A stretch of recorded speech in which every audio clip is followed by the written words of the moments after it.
কেমন আছেন? আশা করি আপনার অনেক ভালো আছেন। তো আজকে আসলাম নতুন ভিডিও। আজকে ভিডিওর টাইটেল থাম্বনেল থেকে আপনি বুঝে গেছেন। তো হ্যাঁ বেশ, আজকে আপনার ফোনে যদি কোনো জিমেল লগ ইন থাকে সেক্ষেত্রে কিন্তু আপনি জিমেলের মাধ্যমে ফোনটা ট্যাগ করতে পারবেন যে ফোনটা কোথায় আছে।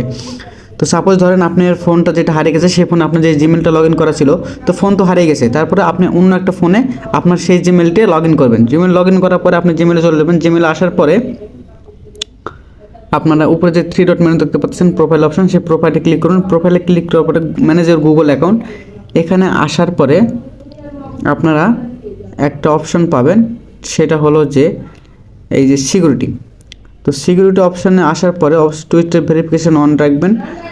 আর এখানে আসার পরে দেখেন এখানে একটা লেখা আছে যে ইওর ডিভাইস, কোন কোন ডিভাইসে লগ ইন আছে সেটা কিন্তু আপনি দেখতে পাবেন। ঠিক আছে, যেমন আমার উইন্ডোজের লিনাক্স আছে, আর একটা হচ্ছে আপনার মোবাইলে আছে। তো এখানে নিচে আরেকটা অপশন দেখতে পাচ্ছেন ফাইন্ড এ লস্ট ডিভাইস। তো এখানে যখন আপনি ট্যাপ করবেন, এখানে ট্যাপ করার পরেই কিন্তু আপনি দেখতে পাবেন যে আপনার লাইভ লোকেশানটা কিন্তু এখান থেকে দেখাবে। তো দেখেন আমার কিন্তু যতগুলো ডিভাইস আমি লগ ইন করছিলাম সমস্ত ডিভাইসগুলো কিন্তু এখানে দেখাচ্ছে। আর এই যে ডিভাইসটা এটা হচ্ছে দিস ফোন। ঠিক আছে, তো এখানে আসার পরে আপনি যদি এই ফোনে ট্যাপ করেন, যে ক্ষেত্রে আমার এই ফোনটা আমি ট্যাপ করবো এখন, তো এখানে ট্যাপ করলে কিন্তু দেখতে পাবেন আমার এখানে কিন্তু লাইভ লোকেশন দেখাবে। একটু লোডিং হচ্ছে, এই যে দেখেন এখানে কিন্তু রামপুরে এখানে আমার লাইভ লোকেশনটা দেখাচ্ছে। ঠিক আছে, এইভাবে কিন্তু আপনি আরও জুম করলে কিন্তু আপনি একবারে কারেন্ট লোকেশনটা পাবেন যে কোথায় আপনি ফোনটা আসে। ঠিক আছে, আমি যদি একইভাবে অন্য অন্য ডিভাইসগুলো দেখতাম সেক্ষেত্রে কিন্তু সেম হতে পারবে। এমনকি আপনার দেখেন এখানে কিন্তু দেখাবে যে আপনার কোন ওয়াইফাইটা কানেক্ট আছে বা ডাটা কানেকশন আছে কিনা সেটাও দেখাবে। আপনার ওই মোবাইলেতে প্রেজেন্টে মানে লাইভে আপনার কত পার্সেন্ট চার্জ আছে সেটা দেখাবে। এখান থেকে চাইলে কী করতে পারেন, আপনি যদি সেই ফোনটা আপনার হচ্ছে সে সাইলেন্ট করেও রাখে, ঠিক আছে, সিম যদি নাও থাকে শুধুমাত্র নেট কানেকশান থাকলেই কিন্তু সে এখান থেকে আপনি চাইলে একটা সাউন্ড করে ওই ডিভাইসে কিন্তু একটা সাউন্ড তৈরি করতে পারেন, যেটা ওর ফোন কিন্তু যতই সাইলেন্ট থাকুক না কেন বা ভাইব্রেট মোডে থাকুক না কেন সেই সাউন্ডটা কিন্তু বাজবে। এছাড়া কিন্তু আপনি সিকিউরিটি ডিভাইস সিকিউরিটি করতে পারবেন। এছাড়া আপনার যে ফোনে যে ডেটাগুলো ছিল আপনার, সেই ডাটাগুলো কিন্তু আপনি এখান থেকে ডিলিট করে দিতে পারবেন। ঠিক আছে, ফ্যাক্টরি রিসেট করতে পারবেন। আর এখান থেকে চাইলে আরও জুম করে দেখা যাবে।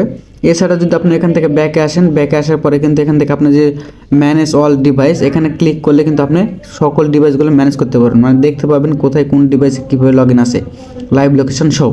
ঠিক আছে, তো দেখেন এখানে কিন্তু কবে আমি করছি সবগুলো কিন্তু ডিটেলস এখানে আসে।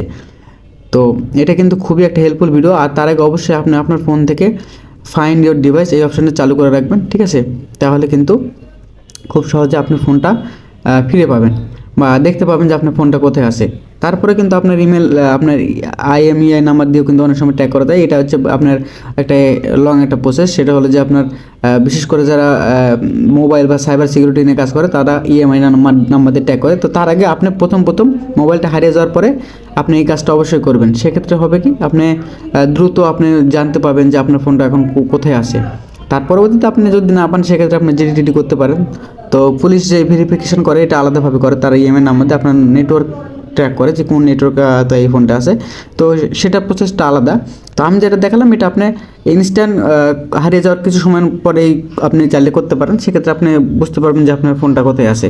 তো এই ছিল ভিডিওটা কেমন লাগলো অবশ্যই কমেন্টে জানাবেন। আর ভিডিও যদি ভালো লেগে থাকে বা হেল্পফুল মনে হয় একটা লাইক করে চ্যানেলটি সাবস্ক্রাইব করবেন, বা পেজ থেকে দেখে থাকলে অবশ্যই পেজটি ফলো করে রাখবেন, কারণ এই ধরনের ভিডিও আমি প্রতিনিয়ত আপলোড করি। তো দেখা হবে নেক্সট কোন ভিডিওতে, ততক্ষণ ভালো থাকবেন, ধন্যবাদ।